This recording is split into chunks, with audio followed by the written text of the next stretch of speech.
Here's something nobody tells you when you're the easy one. Being easy to be around isn't a personality trait people love you for. It's a role people quietly assign you, so they don't have to work as hard. And here's the paradox at the center of it. The more convenient you become, the less anyone actually has to choose you. By the end of this, you'll know exactly which moments in your week are quietly training people to take you for granted. And once you see them, you won't be able to unsee them. Most people who are the easy one have a story they tell themselves about why people like them. Something like, people love me because I'm easygoing, I'm low maintenance, I don't make things complicated. It feels like a compliment. It's said like one, usually. You're so chill. You're so easy to be around. And for a long time, that feels like the reward. But here's the myth hiding inside that compliment. It assumes ease and affection are the same currency, that being effortless to deal with is the same thing as being wanted. It's not. Effortless just means available, and available is not the same as valued. There's a second myth worth separating out here, because it's the one that usually stops people from questioning any of this in the first place. The idea that being convenient is the same thing as being generous. It isn't, and the difference matters more than it sounds like it should. Generosity is a choice you make, from a full tank. You give because you have something to give, and you'd notice and mind if it kept costing you. Convenience is different. It's giving because saying no feels unavailable to you as an option at all. One comes from abundance. The other comes from a quiet, low-grade fear of what happens if you stop. They can look identical from the outside. The same yes, the same showing up, the same easy smile. But only one of them is sustainable, and only one of them is actually about the other person, instead of about managing how you're perceived. Let's talk about the actual mechanism, because this is the part almost nobody names directly. People don't invest effort where they don't have to. That's not a character flaw in them. It's just how attention works. Effort follows resistance. If a friend knows you'll show up no matter how last minute the invite, they don't have to plan around you. If a partner knows you won't push back, they don't have to consider your preferences before deciding. If your manager knows you'll say yes to the extra project without complaint, they don't have to weigh whether it's fair to ask.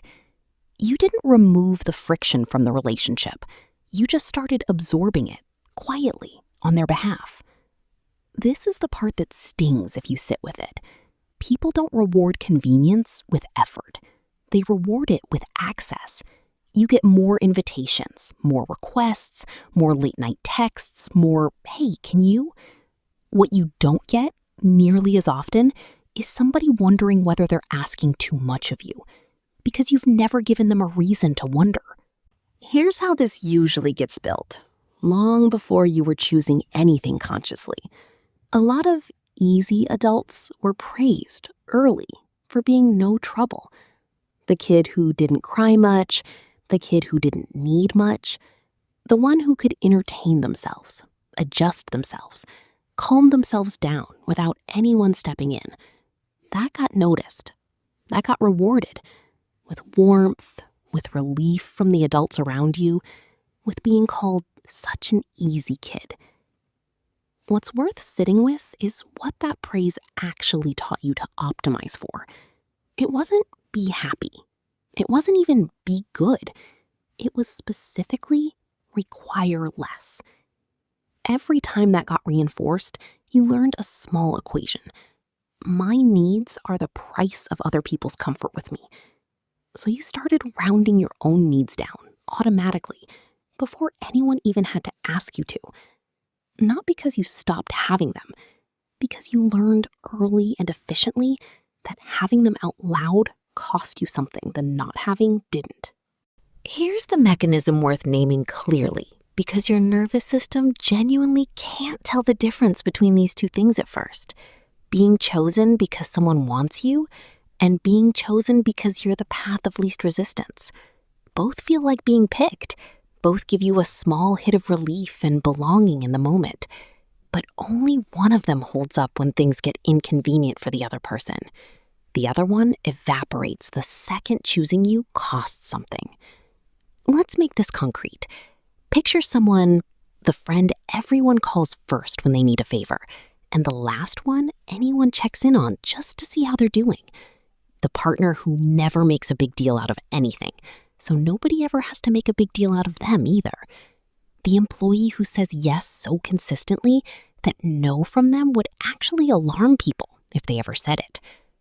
Ask this person, when's the last time someone chose them when it was inconvenient? Not when it was easy, when it actually cost the other person something. Time, comfort, a little bit of effort. A lot of easy people sit with that question longer than they expect to.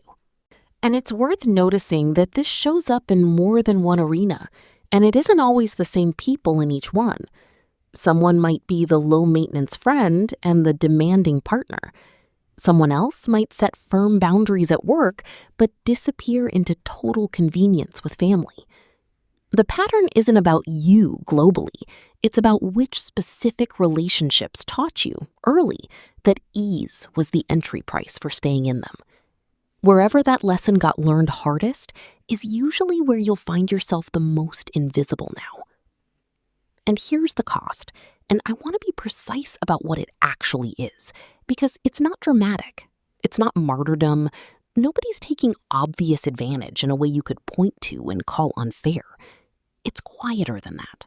It's erosion. You slowly disappear inside your own usefulness.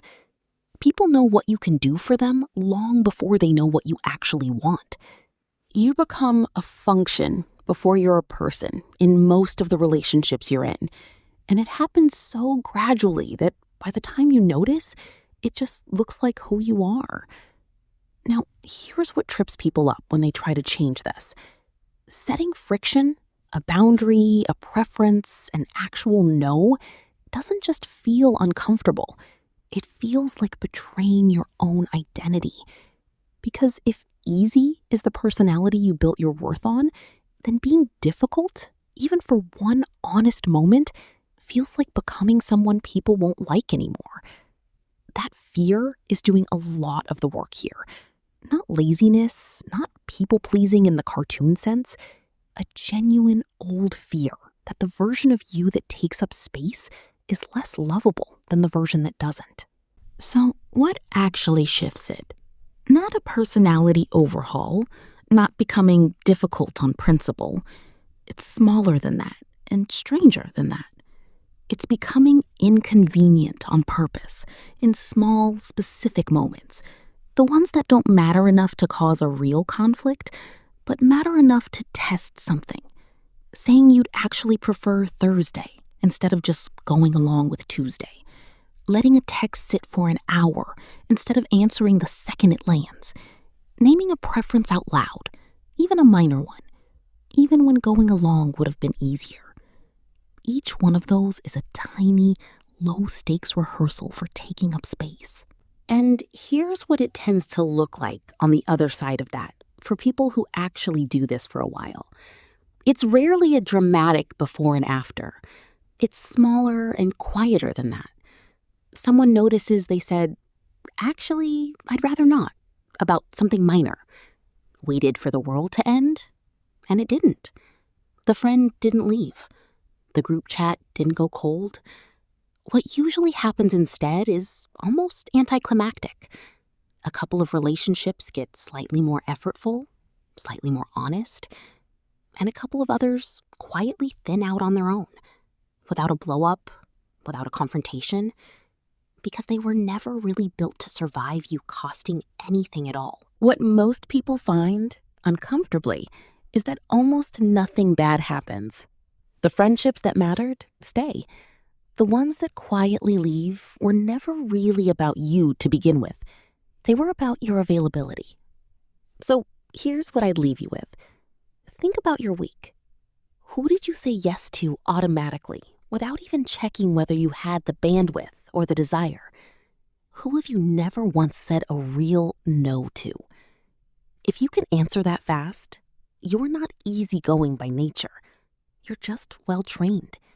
Trained by people who benefited from never having to work for you, and trained a long time ago by whoever first rewarded you for being no trouble.